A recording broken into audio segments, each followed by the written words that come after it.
طرد مدير قناة الجزائر الرسمية من المغرب قبل قليل وإغلاق القناة، وهذه فضيحة تاريخية للجزائر خلال كأس إفريقيا بالمغرب بعد الفضائح الأخرى الأخيرة للصحفيين. هذا المراسل ديال هداف لا حول ولا قوة الا بالله. فليكسي كاش بيبليسيتي بعد يا صح ديرك كاش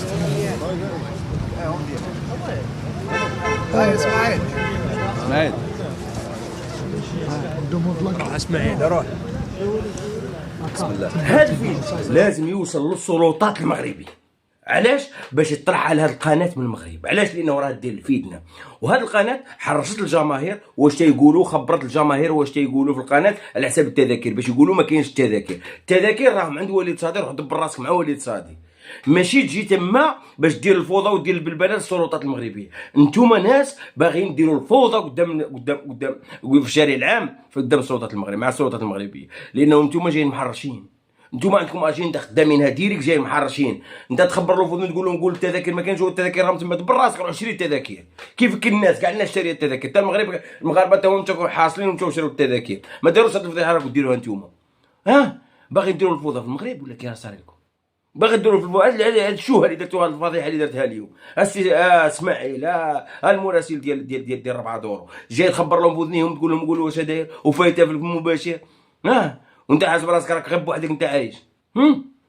احنا ما كاينينش والله لا طلقناكم، لانه احنا تابعينكم تتبعك حلال، لانهم نتوما خاصكم تفضحوا باش السلطات المغربيه دير معكم الواجب، لانهم نتوما ناس خبثاء، ناس ديال الفتنه، ناس ديال المشاكل، ما باغيينش الربح للمغرب، لانه المغرب فاتكم سنوات ضوئيه. المغرب طور، المغرب شابعين. انا حطيت لكم الملعب ديال مولاي الحسن، شوفوا الملعب ديال مولاي الحسن راكم تفرجوا فيه، اللي كنتو تقولوا بالذكاء الاصطناعي، اللي كنتو تشوهوا في الصوره ديال كنتو ما قادرينش يديروا ملعب، داروا ملعب في 8 شهور وحنتوكم كاملين والناس راه داخله له.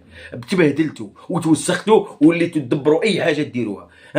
كيما هذاك بنادم هذاك معزوزي هذاك. شوفوا انا واش قال معزوزي. نجم ندخلوا اخرجوا لنا شجعانكم، راحوا للام درمان ربحنا الماتش. دونك في المروك بصح انا نحب جنود في المدرجات يكونوا يعني سلاح فتاك حقيقه، يخدموا على الشعب هذاك الاخر. اتونسيون الانصار تاعنا البريمي ماتش تاع الفياسكو ما دخلوش. مازالك تنوم واقيلا. لي ريزو طلقوا لي ريزو ميم لي سيترونجي. شتو هذا معزوزي واش قال؟ هذا قال لك خاصها الفوضى وخاصك تدخلوا صحيح وديروا بالقوه كاع الملعب. شتو الناس كانت تهدد؟ واحد يهدد من الجزائر، واحد جايك للمغرب، الاخر جايك يسول مبومه على التحكيم. شوف راه اقسم لكم بالله خاص التلاحم، خاص الوقت وقت ديال الزيار، لانه هاد الناس ما يحشموش، هاد الناس خبثاء. هذا قال لك خاصهم يدخلوا بالقوه ويديروا المشاكل في المغرب، يعني كيصافوا دير كيفاش خاصك دير المشاكل في المغرب. هاد الناس خاصها شوف خاص التلاحم، خاص التآزر، خاصنا نزيروهم، خاصنا نفضحوهم في المواقع التواصل الاجتماعي، خاصنا نبهدلوهم، خاصنا نردوهم بحال القروده، لانهم هاد الناس هادو ما يحشموش. هاد الصحفيين ديال الزيكو ما يحشموش، هاد القنوات ديال العار ما يحشموش. الناس هادو الناس ضيفوهم وضيفوا الشباب والشعب والناس عادي، ولكن نتوما باغيين تبهدلوا، باغي ديروا الفتنه، باغي ديروا المشاكل، حولتوا المشاكل بجهه باغي تحطوها في الرياضه. انا لكم بالمرصاد، احنا لكم بالمرصاد.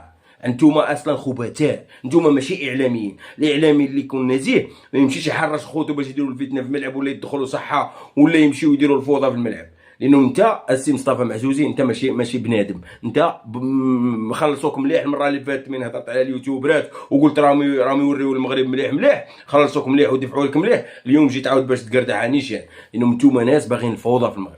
انتوما ناس خاصكم ترحلوا من المغرب، خاصكم ترحلوا من الاخر، لانهم نتوما ما باغيينش الربح. المنتخب هو التالي ودرتوه في حبس، بلعتوا عليه في حبس. هما يدوروا غير تما في هذاك البلايصه مساكين، يخرجوا قدام الفندق، لانهم ما خليتوهمش يخرجوا للشارع ويشوفوهم الناس، ما خليتوهمش يحوسوا في الرباط، مبلعين عليهم في حبس. العاب يهضر يقول لك المغرب زين، توبخوه مسكين تديوه.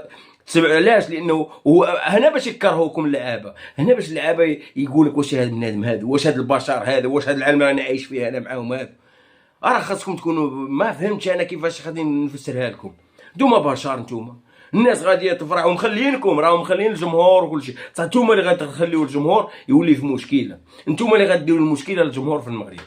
نتوما اللي غتخلقوا لهذاك الجمهور المسكين، غتخلقوا له مشكله في المغرب، لانه نتوما راكم تعمروا له بالكذوبات ديالكم والخرافات ديالكم، وتقولوا التكيات ما تكاينينش، واحد يقول له دخل بالفوضى صحيح وتحراش ومنا، غادي تخلقوا مشكله بلا مشكله، وغادي هذاك المنتخب تخسروه نتوما، لانه نتوما دخلتوها مشاكل. ما باغيش تقعدوا في المغرب، ما تجيوش من الاول، ما تبانوش في الصحافه من الاول، ما تبانوش في المغرب من الاول. من شفتوا المغرب تطور وهرب، خاصني ندير مشكله.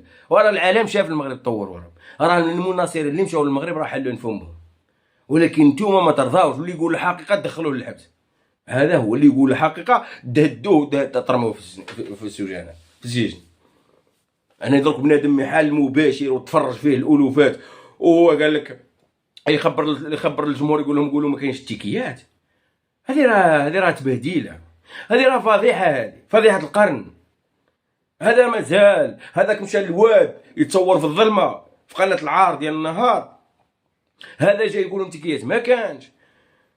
غدوه يقول لك الملعب راه كيما هذوك مشاو يصوروا الملعب فيه الماء، وبدا يتفضحوا الشتا خيط من السماء وربي عاطي الشتا، والحمد لله الملعب بقى هو. علاش؟ لانه الناس نيه، الناس المغاربه خدامين نيه، وربي عاطيهم قد النيه ديالهم ويخدموا بلادهم، خدامين البنيه التحتيه على حقها وطريقه. بصح انت ما تقدرش، يا مصطفى معلولي ولا هذاك ياسين هذا ديال قناه الهداف ولا قناه العار، نتوما باغيين غير تخدموا عند سيادكم. لو كان تجيو تقولوا الحقيقه والله لا دخلتوا للجزائر. انا قول الحقيقه على الرباط اللي راك قاعد فيها في لوطيل مبرعين طالقين رجليكم في لوطيل تما، هضروا ولا لا انتوما خوافه؟ انتوما ماشي رجال؟ هضروا، الناس تعرف بيكم ولا فيكم غير الخوف؟ انتوما المفضوحين تبهدلتوا اليوم، دايا باش تخبر لواحد التليفون وتقول له قول التذاكير ما كانش، راه مشكله عندكم، والله الا مشكل، والله الا مرض منطق. راه خصكم تكونوا نهار تكونوا رجال، نهار ما نعرف الله العظيم تلفتوها لنا معاكم. تجي تخبر له في وذنه جاي الاخر من هي يزقي، يجي واحد يقول له ادخل فوضى. والملعب راني وريته لكم، ملعب عالمي، ارضيه الميديا، الناس حتى الناس تفارج وفرحان، كل شيء منضبط، كل شيء في بلاصته. ملعب ما تصيبهاش حتى في اوروبا، الملاعب هذا كلها تبرع بيهم، وتجيو تحلوا تشرقوا في فمكم. انا تمنظروا في المغرب يا صحافه العار، تمنظروا في المغرب يا صحافه العار. شوفوا ورسياتكم المغرب فين راه واصل، البنيه التحتيه والتطور، مش جايين باش ديروا غير المشاكل والفتن. هو مش غادي نقول لكم حسبنا الله ونعم الوكيل، لانه نتوما ناسين الفتنه. الناس نتوما ما خاصش يدير لكم الخير، الناس خاصهم يعاملوكم بواحد المعامله اخرى، كيما راني نعاملكم انا في السوشيال ميديا، لان انا نعرفكم مليح وانا معاشركم مليح. انا نعاملكم هكذا، نتوما خاصكم تعاملوا بهاك. اللي غلط يمشي، اللي غلط يروح. كيما هذا الصحافي ولا هذه القناه غلطت ترفد باكاجها وتروح. من الاخر القناه غلطت خطا فادي على المباشر، والناس تتفرج وتخبر الناس تقول لهم التذاكر ما كانش باش يديروا الفوضى في المغرب، باش دير الفتنه في المغرب. هذه هي الحقيقه، هذه راه فضيحه، هذه راه كارثه. فهمتوا؟ هذه راه كارثه، هذه ما خصوش تسكت عليها الواحد، وما خاصنا نسكتوا عليها. انا بعدا واحد نتكلم على راسي، ما غاديش نسكت عليها، لانه هذه فضيحه القرن من الاخر.